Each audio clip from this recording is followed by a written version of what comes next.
네, 이번 시간에는 선 끊는 방법에 대해서 한번 알아볼 건데요.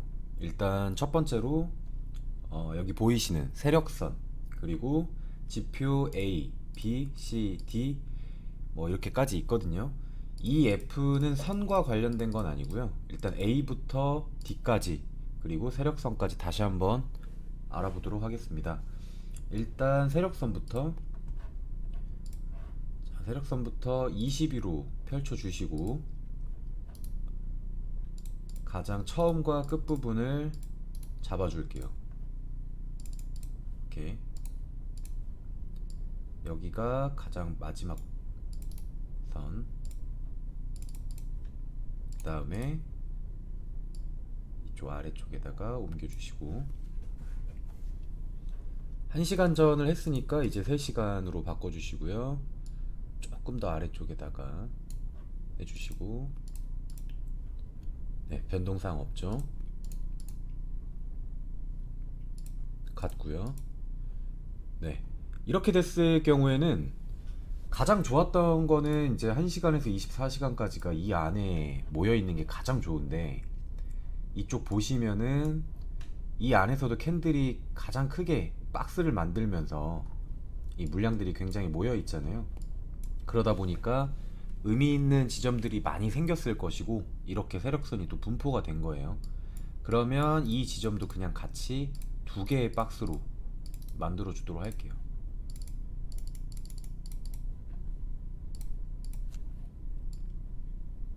이렇게 하나,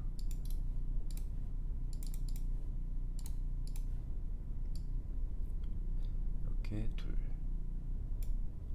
네.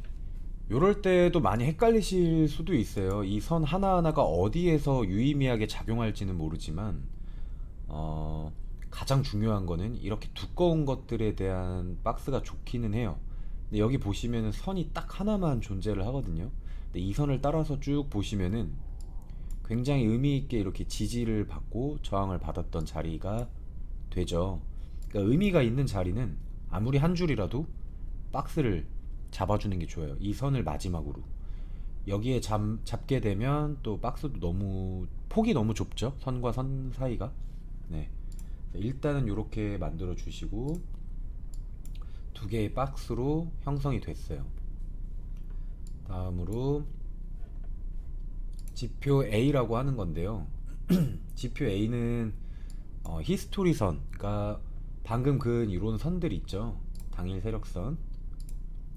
이런 내용들이 시간이 지나면 과거로 가면서 히스토리로 남는 거예요. 그러니까 과거의 세력선들의 모임이라고 보시면 그렇게 이해하시면 될 것 같아요. 일단 현재가 6월 30일입니다. 6월 30일이고 저희가 한 달 기준으로 보통 잡습니다. 이렇게 이게 가장 좋아요. 그리고 각 날짜별로의 당일 순위는 가장 강력한 1위 손으로 잡아주시고 일단 전체 순위는 22로 한번 펼쳐볼게요. 펼쳐보니까 선들이 굉장히 많죠. 이 선들이 많은데 이렇게 날짜별 그리고 가격별로 이렇게 클릭하면서 정렬을 해주시고 여기 보시면은 664, 뭐 627 있는데 일단 하나만 눌러볼까요? 네, 664. 네, 하나 눌렀더니 이 당일에 지금 현재 여기 그어진 거는요 6월 23일에 여러 가지 선들 중에 1위 선들을 여기다가 표시가 된 거예요. 근데 이거를 눌러버리면 이 날짜에 모여있던 20위까지의 선들이 다 펼쳐지거든요. 근데 지금 보시면 의미는 있어요. 이 선들이 이 안에서 엄청나게 뭉쳐 있잖아요. 그러니까 이 라인들은 한 번에 뚫기도 그리고 어려울 정도로 의미가 있는 라인이겠죠. 근데 이것보다 더 좋은 것들이 있을 수가 있어요. 뭐냐면 네, 이것도 좋죠. 왜냐면 띠가 더 몰려 있으니까요. 쉽게 설명드려서 가장 좋은 건 이렇게 두 줄로 펼쳐지는 것보다 다 의미 있게 작용은 하겠지만 보시면은 현재 나와 있는 요런 거죠. 요런 거 전체적으로 한 곳에 분포되어 있는 요런 라인들, 그러니까 이 지점이 굉장히 중요한 포인트라고 보시면 될 것 같아요. 다 정리해서 설명을 드리면 다 중요하지만 적어도 이렇게 한 곳에 밀집되어 있는 것들은 정말 의미 있게 작용한다. 이렇게 알고 가시는 게 좋을 것 같아요. 자, 지금 보시면 우리가 선을 이렇게 그었는데 펼쳐서 볼게요. 한 달치들의 선들이 나온 거예요. 근데 보시면 이렇게 다 작용을 하죠. 지지와 저항을 쭉 보겠습니다. 이렇게 여기도 계속 이렇게 걸리고 지지와 저항을 받고 있어요. 근데 선이 많으면 많을수록 우리가 진입과 청산까지, 선에서 선까지라고 개념을 놓고 봤을 때 청산이 되게 좁아질 수도 있고 굉장히 진입이 잦아질 수도 있습니다. 그러니까 저희는 길게 길게 먹고, 그리고 진입의 그 잦음을 좀 없애기 위해서 이 22보다 좀 더 유의미한 걸로 해서 10위권으로 한번 조회를 다시 해볼게요. 네, 선이 좀 간추려졌죠? 네. 그래서 지금 봤을 때 선을 긋는 것도 중요하고 선을 찾아내는 것도 중요합니다. 근데 다만 더 저희가 대응을 하기에 앞서서 더 중요한 거는 선을 간추리는 거, 선을 정리해 나가는 게 더 의미가 있다고 저는 생각을 하거든요. 그 부분이 더 중요하고, 그렇기 때문에 일단 저는 10순위로 이렇게 잡아서 줄여 나가는 방법도 추천을 드립니다. 뭐 물론 20위까지 해서 순간순간에 포지션이 있다면 대응해 나가는 것도 좋아요. 좋은 방법이 될 수 있어요. 하지만 이거는 10위권으로 해놓으면 선을 이렇게 간추릴 수가 있다, 이런 생각을 가져주셔도 좋을 것 같아요. 그 다음에 지표 B로 한번 넘어가 볼게요. 지표 B 같은 경우에는 아까 저희가 뭐 A라인 이렇게 보시면은 어디 볼까요? 잠깐만요. 1168.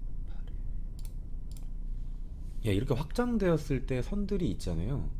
근데 이게 6월 29일이라고 나와 있는데 뭐 간혹 가다가 요 라인에 요쪽 날짜의 것들을 확장시켰을 때 이 부분과 겹치는 경우도 있어요. 이제 그런 것들을 표시해 주는 게 지표 B입니다. 그러니까 쉽게 설명드려서 이 지표 A가 여러 번 겹친 선들을 표시해 주는 게 지표 B예요. 그러니까 A도 중요하지만 이 중요한 선이 한 번 더 겹쳐졌다고 생각을 해보시면 굉장히 의미를 가질 수가 있겠죠. 근데 이거를 지표 B 같은 경우에는 저는 조금 일주일이나 이렇게 한 주 단위로 찾는 거를 추천드립니다. 왜냐면 이 한 달짜리들을 전부 다 겹친 거를 찾는 것도 더 강력한 선이 될 수도 있겠지만 현재가 기준으로 현재가 기준으로 잘 되어 있는 여러 번 겹친 부분들을 뽑아내는 거는 이렇게 짧은 순으로 그리고 멀리 가주는 게 좋아요. 자, 보시면은 이렇게 날짜를 정할 수가 있죠. 이번 주라고 생각을 해볼게요. 이번 주고 허용 범위는 세틱 이렇게 정해져 있는데, 이 세틱이라고 하는 거는 이 현과 선이 겹친 것들을 표시하는 게 지표 B잖아요. 근데 이게 정확히 겹친 것들만 표시할 거냐, 혹은 이 표시된 틱수만큼 조금 오차가 있더라도 겹친 걸로 우리가 생각을 할 거냐의 차이입니다. 그러니까 이게 늘어나면 늘어날수록